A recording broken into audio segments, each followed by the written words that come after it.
strong to correlate the same type of service and commitment that I saw in almost my 25 years of military service to the commitment to service that I've seen by the New Mexico Rural Electric Cooperative employees, their board members, and their CEOs. They still answer those calls to get people back in power, ultimately delivering that service and serving others. Happy anniversary, 81 years. Wow, that's pretty impressive. We, myself, and my caucus strive very hard to represent rural electric, rural New Mexico in every way, shape, and form that we can. And you all sitting in this room know those problems that we have in rural New Mexico. You know the issues, but we also know that we choose to live there. We choose to live there for a reason. We raise our children there. We have our grandchildren there. We have aunts and uncles and grandmas and grandpas. And so we understand what it's like to be in rural New Mexico. We don't count on renewables for capacity at all, but we make sure we have thermal resources to provide the capacity. Now, the energy that we can get from renewables is the lowest cost energy on the system. So we want as much of that as we can get. We have put in place metrics that drive our resource plan in a way that's unmatched by any other utility. And it's been recognized now nationally. All the staff at Tri-State are working diligently. We're meeting every week as a senior staff to make sure we minimize whatever we break you as a budget for 2026 is going to be the lowest possible cost that we can develop. And that's because of the co-op business model, because we look our members in the eye every month and we work for you. Your association has always been extremely strong and unified in addressing challenges facing electric co-ops at the legislature. And working with your chamber can amplify that strength, regardless if it's a rural chamber or a statewide chamber. Many of you have elected leaders serving on your boards or serving in leadership, and that is phenomenal and that is extremely powerful. We created the Light Up Navajo program in 2019. We've grown that Light Up Navajo program into a mutual aid training program in the fall, and actually a housewarming program, which we just created last year. In 2024, Light Navajo 5, we had 44 utilities come from 16 states all across the United States. The 2025 program, it started in April. It's our largest program ever. It's going to go all the way to August.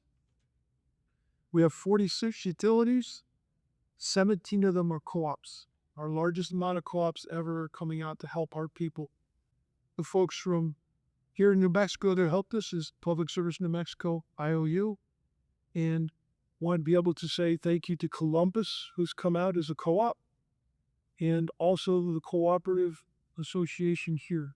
It feels good, man, watching them for the first time, seeing that their light comes on, even kids jumping up and down, and it feels good to be out here and seeing that, you know what I mean? I did just want to give you a little sense of what did we even talk about? We talked about fire season. Where are we now, even with the past read?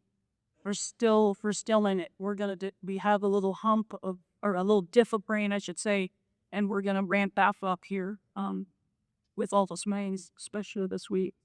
We'll probably start seeing more and more fires break again. I would totally encourage, as Teresa said, there's things happening now.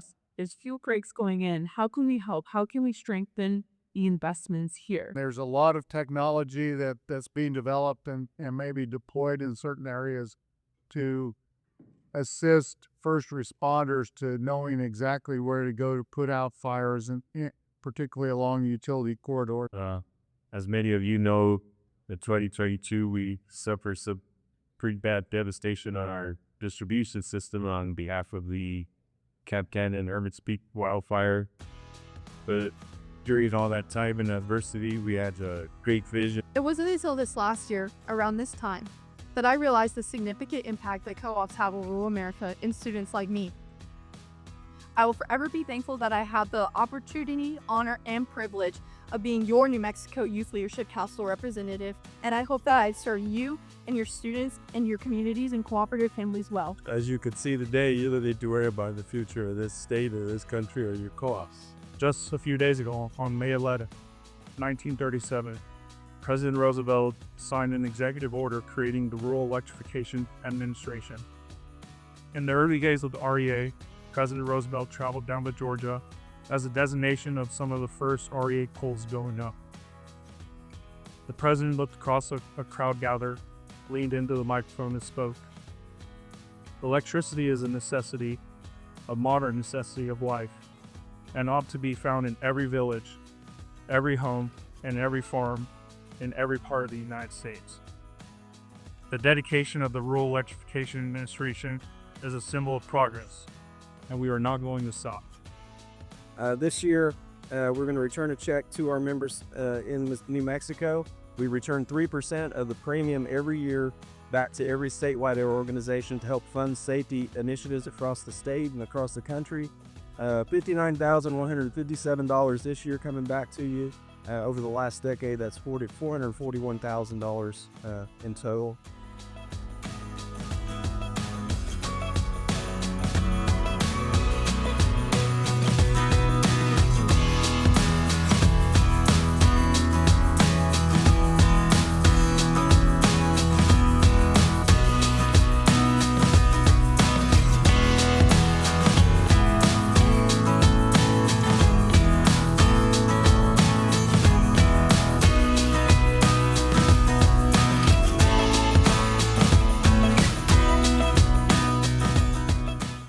Had a very successful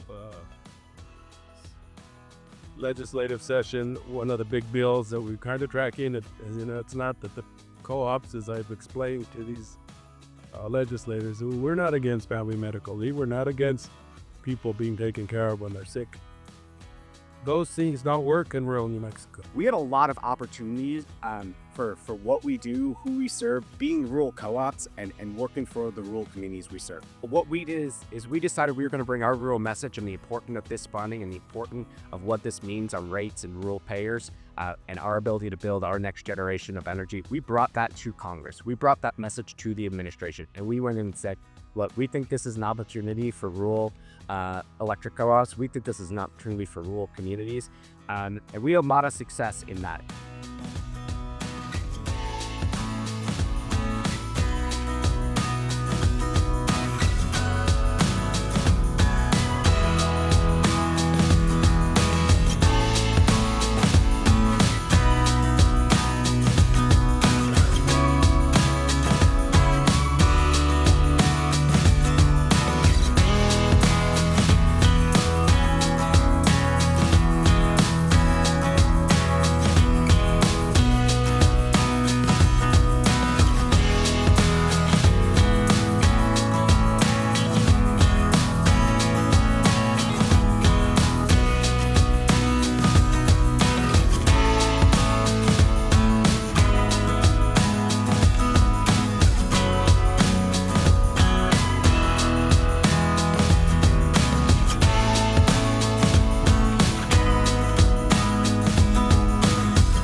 Supplying power to our communities, particularly in remote rural areas of the country, requires a significant investment in infrastructure, resources, staffing, and more, which is no surprise to you all.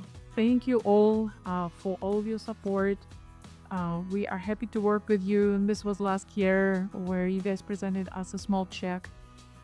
We are happy to collaborate with you, and we are thankful for your support. We are happy to take your employees as our students, and we are happy to give our students to you. Thank you.